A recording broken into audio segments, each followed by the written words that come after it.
UP का अब तक का सबसे बड़ा बजट पेश। योगी सरकार ने वित्तीय वर्ष 2026 से 27 के लिए 9.12 लाख करोड़ रुपए, कुछ स्रोतों में 9.13 लाख करोड़ का रिकॉर्ड बजट विधानसभा में पेश किया। वित्त मंत्री सुरेश खन्ना ने इसे पेश किया, जिसमें पिछले साल से लगभग 12% की बढ़ोतरी है। सीएम योगी आदित्यनाथ ने कहा कि यह राज्य का 10वां बजट है और पिछले 9 सालों में यूपी पॉलिसी पैरालिसिस से अनलिमिटेड पोटेंशियल वाली भूमि बन गया है। यूपी बजट 12.9% बढ़ा। पाकिस्तान समेत 15 देशों से ज्यादा 1000 किलोमीटर का नॉर्थ ईस्ट कॉरिडोर बनेगा। इस बजट के फोकस क्षेत्र कुछ इस प्रकार है। कृषि और किसानों के लिए बड़ी राहत, कृषि उत्पादन बढ़ाने, स्टोरेज, फूड लॉजिस्टिक्स पर जोर, युवाओं के लिए रोजगार, स्टार्टअप्स, टैबलेट जैसी योजनाएं, इंफ्रास्ट्रक्चर, एक्सप्रेसवे, सड़कें, ब्रिज, स्वास्थ्य, शिक्षा, महिलाओं के लिए हॉस्टल और सुरक्षा कानून व्यवस्था मजबूत करने पर विशेष ध्यान। अयोध्या, वाराणसी, मथुरा, मिर्जापुर जैसे धार्मिक शहरों के लिए विशेष प्रावधान। यह बजट 2027 विधानसभा चुनावों की तैयारी के रूप में देखा जा रहा है। लड़कियों को स्कूटी योजना के तहत 400 करोड़ रुपए का प्रावधान किया गया है। गरीब परिवारों की बेटियों की शादी के लिए 1 लाख रुपए की सहायता देने की भी घोषणा की गई है। युवाओं को वितरित किए जाएंगे 40 लाख टैबलेट। बजट में योगी सरकार ने बनारस और विंध्याचल धाम के लिए खोला खजाना,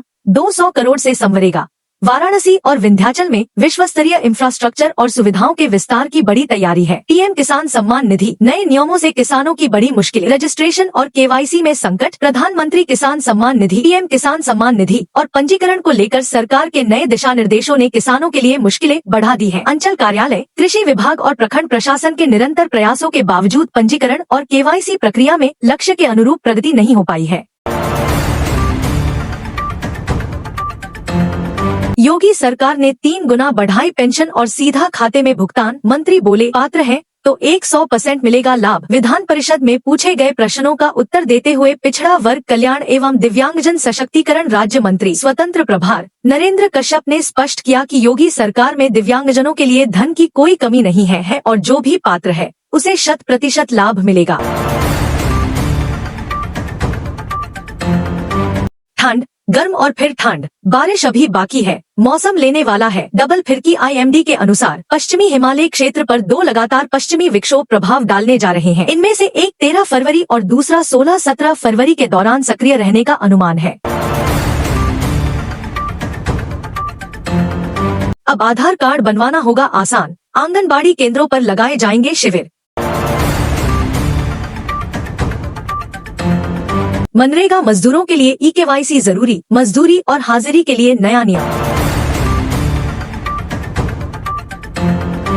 सोशल मीडिया पर प्रसिद्धि पाने की होड़, हापुड़ के छात्र ने डाला विषाक्त पदार्थ का वीडियो। चिकित्सकीय सलाह पर ही खाएं एंटीबायोटिक, स्वयं खाएंगे तो पछताएंगे। हापुड़ के आरोग्य अस्पताल के डॉक्टर का सुझाव। उत्तर प्रदेश के 2026 से 27 बजट में ग्राम्य विकास को प्राथमिकता दी गई है। गांवों की बुनियादी जरूरतों, आवास, सड़क और आजीविका सृजन के लिए 25,500 करोड़ रुपए का प्रस्ताव है। प्रधानमंत्री आवास योजना ग्रामीण और मुख्यमंत्री आवास योजना ग्रामीण के तहत लाखों आवास पूरे किए गए हैं। राष्ट्रीय ग्रामीण आजीविका मिशन और प्रधानमंत्री ग्राम सड़क योजना से रोजगार और कनेक्टिविटी मजबूत होगी। वित्त मंत्री सुरेश खन्ना ने विधानसभा में योगी सरकार का बजट पेश करते हुए शेर व शायरी का प्रयोग किया। उन्होंने सरकार की उपलब्धियों, विकास कार्यों, कानून व्यवस्था और सांस्कृतिक धरोहरों के पुनरुत्थान पर प्रकाश डाला। बागमती एक्सप्रेस से उचक्कों ने आरपीएफ अधिकारी का 25 लाख रुपए के गहनों से भरा बैग उड़ाया, एटीएम से भी निकाले 5,000।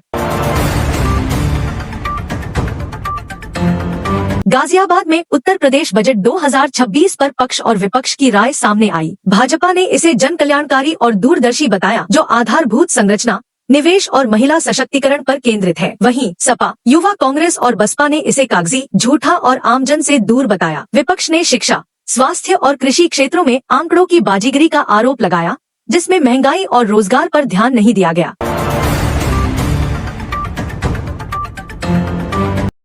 महाकुंभ में माला बेचकर वायरल हुई मोनालिसा अपनी debut film the diary of Manipur के ट्रेलर लॉन्च के बाद डायरेक्टर सनोज मिश्रा के पैतृक गांव ढेकवा, रायबरेली पहुंची। उन्हें देखने और सेल्फी लेने के लिए बच्चों और युवाओं की भीड़ उमड़ पड़ी। गांव वालों ने उनका भव्य स्वागत किया। मोनालिसा ने अपनी सफलता का श्रेय सनोज मिश्रा को दिया और कहा कि उनका पैतृक व्यवसाय जारी रहेगा। योगी सरकार ने चुनाव से पहले अब तक का सबसे बड़ा 9,12,000 करोड़ का बजट पेश किया। गरीब लड़कियों को शादी के लिए 1 लाख मिलेंगे। 14 नए मेडिकल कॉलेज खोले जाएंगे। 3 यूनिवर्सिटीज बनेंगी। 400 करोड़ की स्कूटी बांटी जाएगी। 7 स्मार्ट सिटी डेवलप होंगे। 34,000 करोड़ का नॉर्थ ईस्ट कॉरिडोर बनेगा। 10 लाख को रोजगार का ऐलान। मध्यम वर्ग के लिए न्यू रेजिडेंशियल स्कीम लॉन्च होगी।